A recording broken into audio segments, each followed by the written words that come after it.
സാമ്പത്തികമായും സാമൂഹികമായും സാംസ്കാരികമായും നശിപ്പിക്കുന്ന വ്യാപക വിപത്താണെന്ന സത്യം ഞാൻ മനസ്സിലാക്കുന്നു. ഞാൻ ഏതെങ്കിലും തരത്തിലുള്ള ലഹരി പദാർത്ഥങ്ങൾ ഉപയോഗിക്കുകയോ അത് ഉപയോഗിക്കുവാൻ മറ്റുള്ളവരെ പ്രേരിപ്പിക്കുകയോ ചെയ്യുകയില്ലെന്നും ലഹരി വിരുദ്ധ പ്രവർത്തനങ്ങളിൽ പങ്കാളിയായിക്കൊണ്ട് ഞാൻ എന്റേതായ കടമ നിർവഹിക്കുമെന്നും ലഹരിമുക്ത സമൂഹത്തിനായി പ്രയത്നിക്കുമെന്നും ഞാൻ പ്രതിജ്ഞ ചെയ്യുന്നു. പ്രതിജ്ഞ.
എൻ്റെ കർത്തവ്യം സ്വാഗതം പറയുക എന്നുള്ളതാണ്.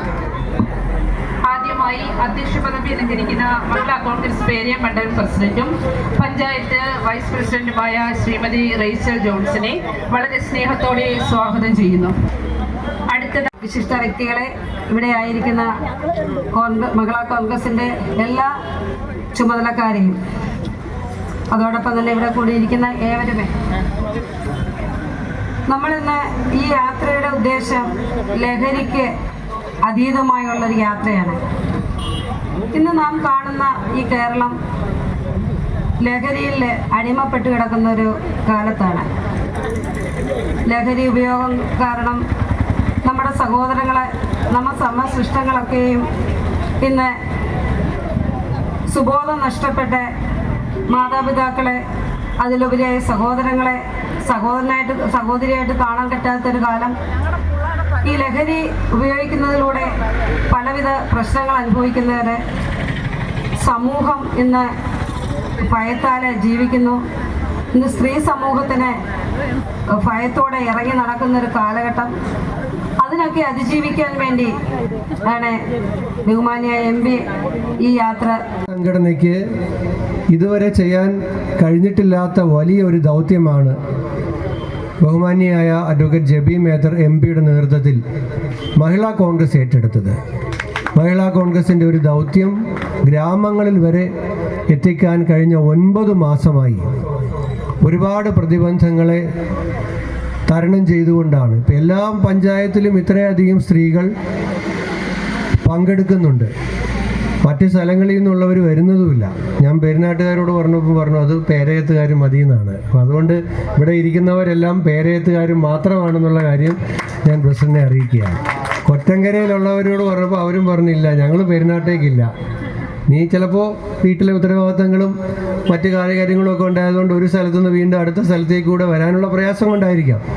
അപ്പോൾ ഇവിടെ ഇത്രയും മഹിളാ കോൺഗ്രസ് പ്രവർത്തകർ ഈ നട്ടുച്ച നേരത്തും എത്തിച്ചേർന്നത് വളരെ വലിയ ഒരു വിജയമായിട്ടാണ് ഞാൻ അതിനെ കാണുന്നത്.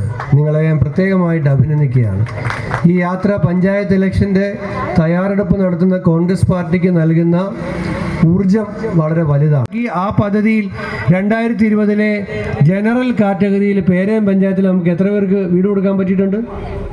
ഫിഷറീസ് പട്ടികജാതി കൊടുക്കാൻ പറ്റി. ജനറൽ ലിസ്റ്റിൽ എത്ര പേർക്ക് നമുക്ക് വീട് കൊടുക്കാം? പേരയത്തല്ല. കുണ്ട്രയിലെ സ്ഥിതി എന്താ? ഞാൻ നെടുമ്പനയിലെടുത്തു കണക്ക്. നെടുമ്പനയിലെ സ്ഥിതി എന്താ? കൊടുക്കാൻ കഴിയുന്നില്ല. ഈ PMAY എന്ന് പറഞ്ഞൊരു പദ്ധതി ഉണ്ടാക്കി. ആ പദ്ധതിക്ക് പ്രത്യേക സർവേ നടത്തണമായിരുന്നു. അതവർ നടത്തിയില്ല. ഇവർ ലൈഫിൻ്റെ ലിസ്റ്റ് അതുമായിട്ട് ക്ലബ് ചെയ്തു. അപ്പം 20-ന് ശേഷം ഒരാൾക്കും അപേക്ഷിക്കാൻ പോലും പറ്റുന്നില്ല.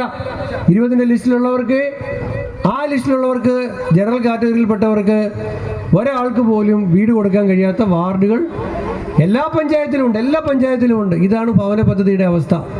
കറണ്ട് ചാർജ് കൂട്ടുന്നു, വെള്ളക്കരം കൂട്ടുന്നു, ബസ് ചാർജ് കൂട്ടുന്നു, കെട്ടിട നികുതി കൂട്ടുന്നു, ഭൂനികുതി കൂട്ടുന്നു, എല്ലാം വർദ്ധിപ്പിക്കുകയാണ്. മുദ്രാവാക്യം ഉയർത്തിപ്പിടിച്ചുകൊണ്ടാണ് മഹിളാ കോൺഗ്രസ് കേരളത്തിലെ 1474 മണ്ഡലങ്ങളിലേക്കും 941 പഞ്ചായത്തുകളിലേക്കും 86 മുനിസിപ്പാലിറ്റികളിലേക്കും 6 കോർപ്പറേഷനുകളിലേക്കുമായി ഈ യാത്ര നടത്തുന്നത്. നമ്മൾ വിരൽ ചൂണ്ടുന്നതും ഇന്ത്യൻ നാഷണൽ കോൺഗ്രസ് ഒറ്റക്കെട്ടായി പ്രതികരിക്കുന്നതും ഐക്യ ജനാധിപത്യ മുന്നണി ഇപ്പോൾ നിയമസഭാ സമ്മേളനത്തിൽ ജനങ്ങളുടെ വികാരം ഒപ്പിയെടുത്തുകൊണ്ട് ജനങ്ങളുടെ ശബ്ദമായി നമ്മുടെ MLA-മാർ നിയമസഭയിൽ അവതരിപ്പിച്ചതുമെല്ലാം ഈ സർക്കാർ ജനങ്ങൾക്ക് നേരെ ചെയ്യുന്ന ജനദ്രോഹ നടപടികളും LDF സർക്കാരിന്റെ തെറ്റായ നയങ്ങൾക്കുമെതിരെയാണ് നമ്മൾ വിരൽ ചൂണ്ടുന്നത്. എല്ലാ മേഖലയും സമസ്ത ജനവിഭാഗങ്ങളും ദുരിതത്തിലും ദുഃഖത്തിലുമാണ്. ഇവിടെ ഉദ്ഘാടകൻ വളരെ വിശദമായി അതേക്കുറിച്ചൊക്കെ സംസാരിച്ചു കഴിഞ്ഞു. നമ്മുടെ തിരുവനന്തപുരത്ത് പേരൂർക്കടയിൽ ബിന്ദു എന്നൊരു പാവപ്പെട്ട പട്ടികജാതിയിൽപ്പെട്ട ഒരു സ്ത്രീ എത്ര ക്രൂരമായാണ് പോലീസ് സ്റ്റേഷനിൽ 20 മണിക്കൂറോളം കഴിയേണ്ടി വന്ന ഒരു കള്ളക്കേസിൽ കുടുക്കിയാണ് ബിന്ദുവിനെ ആ പോലീസ് സ്റ്റേഷനിൽ ഇരുത്തിയത്. ഒരുപാട് നേരം കഴിഞ്ഞ് ദാഹിച്ച് വലഞ്ഞപ്പോൾ ബിന്ദു അവരോട് ഒരിറ്റു വെള്ളം ചോദിച്ചപ്പോൾ പോയി കക്കൂസിൽ നിന്ന് കുടിക്കാനാണ് കേരള പോലീസ് ആ പോലീസ് സ്റ്റേഷനിലെ പോലീസ് ബിന്ദുവിനോട് ആക്രോശിച്ചത്.